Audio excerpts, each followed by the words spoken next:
Bienvenue, je m'appelle Arnaud Pion, je suis ingénieur avant-vente chez Aviatrix. Au cours de cette vidéo, nous allons parler segmentation pour vos applications et workloads dans le cloud public. Alors, le cloud est de plus en plus adopté par les entreprises et la sécurité est un des sujets fondamentaux liés à cette adoption.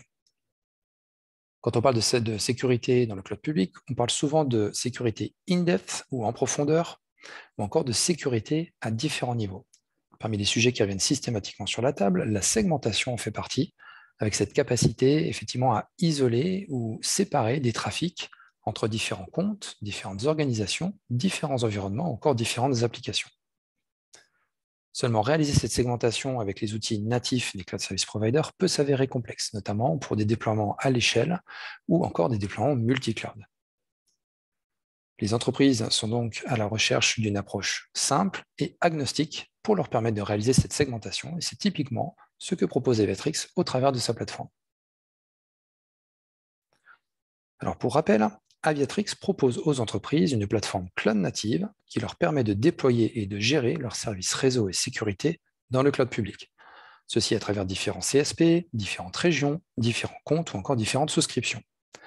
La plateforme couvre de nombreux use cases qui sont adressés de façon unifiée et standard, quels que soient les clouds utilisés. Ici, on s'intéressera plus spécifiquement à la notion de transit multi-cloud pour connecter les applications et workloads dans vos clouds, tout en apportant contrôle, visibilité et simplicité opérationnelle. La segmentation, dont on parle dans cette vidéo, s'appuie sur notre transit multi-cloud.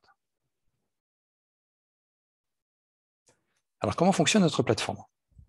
Dans une logique Software Defined Networking, tout démarre par un contrôleur qui sera le point unique de gestion du réseau cloud public, déployé dans le cloud public de votre choix, dans un de vos virtual private cloud ou virtual network, et piloté via une interface graphique ou console web accessible en HTTPS. Le contrôleur peut également être attaqué via une approche programmatique ou infrastructure as code, typiquement via Terraform, en utilisant le Verified Provider Aviatrix pour Terraform. À partir du contrôleur, on va ensuite orchestrer les structures natives des différents CSP, penser aux VPC, aux VNet, à leur subnet, à leur table de routage. On va également venir gérer les composants tierces parties de l'écosystème, typiquement les next-gen firewall de nos partenaires. Et enfin, le contrôleur va également déployer et piloter ce que nous appelons les gateways Aviatrix, qui vont gérer le trafic dans le cloud. Tout ceci dans l'objectif de construire une architecture réseau et sécurité multi-cloud. On parlera chez Aviatrix de MCNA pour Multi-Cloud Network Architecture, qui est une architecture standard à travers les différents CSP. Dernier composant de la plateforme, Aviatrix Copilot, qui amène tous les aspects de visibilité et de mise en contexte opérationnel pour la plateforme. Passons maintenant à l'environnement de démo. Donc, pour cette démo, j'ai un déploiement qui est sur 3 cloud providers, AWS, Azure et GCP. Au sein de chaque cloud provider, j'ai donc une architecture Hub and Spoke qui vient connecter 3 VPC applicatifs à chaque fois, un VPC de prod, un VPC de dev et un VPC shared services.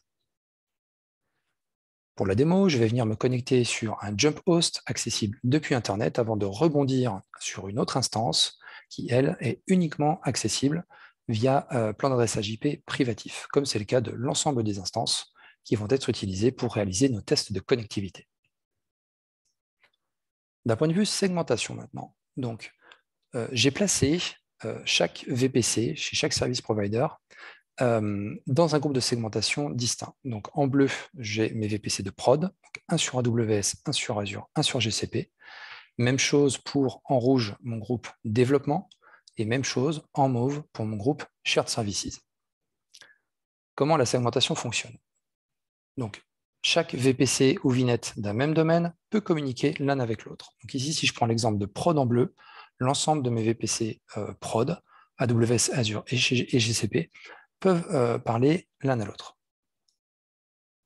Ensuite, on peut définir des politiques d'accès entre les différents groupes.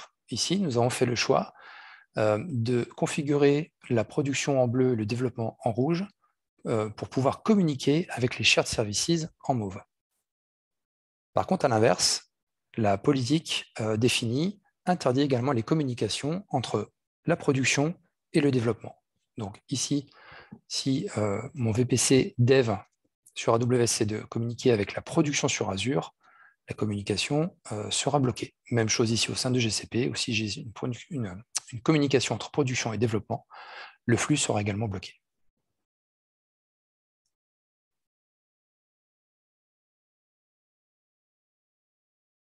Alors, passons à la démo et allons tout de suite voir sur Copilot ce que j'ai d'un point de vue segmentation.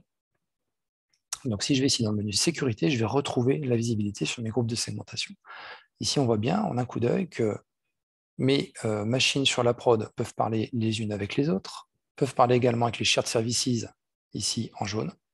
Par contre, ne peuvent pas parler avec le développement, ici en bleu. Je retrouve rapidement cette visualisation ici avec mes groupes où je vois bien que shared est connecté à dev et prod, mais dev n'est pas connecté à prod, et inversement. Je vais maintenant me connecter sur mon environnement pour faire mes tests de connexion. Donc depuis là, l'outil de topologie sur Copilot, j'ai fait une recherche rapide sur JumpVM pour retrouver mon jump host, donc qui est highlighté ici. J'ai l'adresse IP publique que je vais pouvoir utiliser, qui m'est donnée ici. Et donc, je vais rebondir depuis cette hôte sur cette machine ici, AWS Shared VM, qui n'a pas d'adresse IP publique. Et à partir de là, je serai uniquement sur mon plan d'adressage IP privé au sein de mes clouds.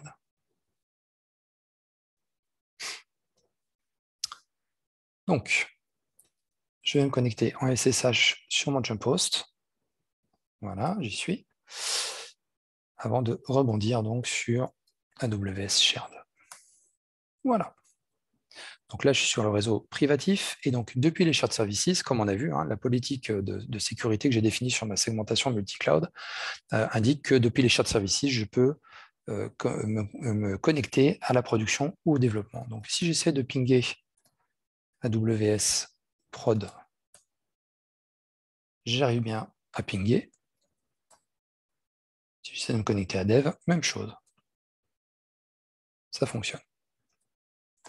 Et bien sûr, ça marche également en contexte multi-cloud. C'est-à-dire, si j'essaie de me connecter à Azure Dev, ça fonctionne.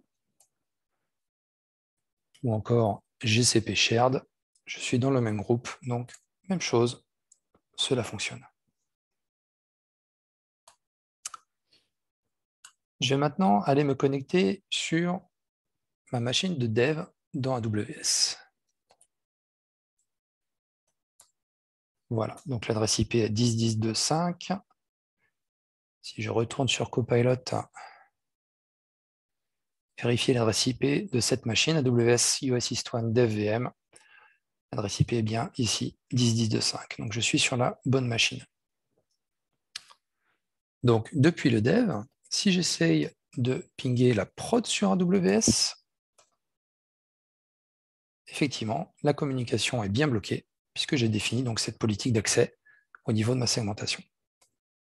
Même chose si j'essaye de me connecter à Azure Prod. En revanche, si j'essaie de me connecter à Azure Dev, je suis dans le même groupe de segmentation, donc cela fonctionne. Azure Shared, même chose.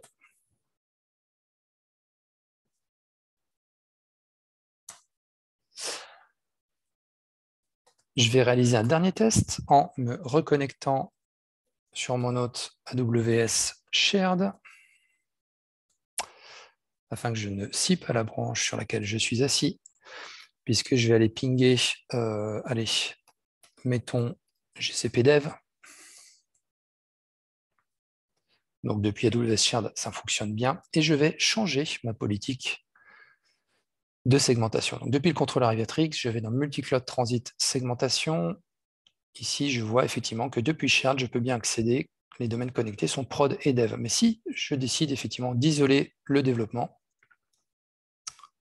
parce que c'est le développement, effectivement, il ne faut pas que ça communique avec le reste. Donc là, on voit que je viens de perdre le ping, c'est quasiment instantané. Et effectivement, ma politique de segmentation a bien été mise à jour. Si je retourne dans Copilot, voilà, je vois ici que mon domaine dev en bleu est bien isolé de mes shared services et de la prod. Et je le vois également via cette visualisation ici. Voilà pour la démo. Donc, pour conclure, Le transit multicloud Aviatrix, c'est vraiment la fondation pour ce type de service de cas d'usage qui est la segmentation réseau multicloud. Le transit multicloud Aviatrix, en réalité, est la fondation pour bon nombre de cas d'usage, comme par exemple l'insertion de firewall, le chiffrement de trafic de bout en bout, ou encore la connexion avec des sites distants, type data center ou sites on-premise.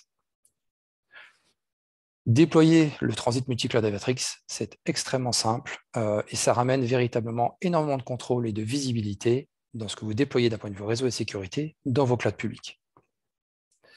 La segmentation réseau multicloud donc, permet de séparer, d'isoler les trafics de vos différentes applications et workloads dans vos environnements et quels que soient les cloud service providers utilisés. Et enfin, Aviatrix donc, fournit cette architecture standard unique à travers les différents clouds pour votre réseau et votre sécurité. Enfin, c'est simple et rapide à tester dans votre environnement. Donc, si vous avez des questions, si vous êtes intéressé, n'hésitez pas à vous rapprocher d'Aviatrix et de la team France à cet email, france@aviatrix.com. Nous sommes à votre disposition pour répondre à vos questions. Merci pour votre attention. À très bientôt, j'espère. Au revoir.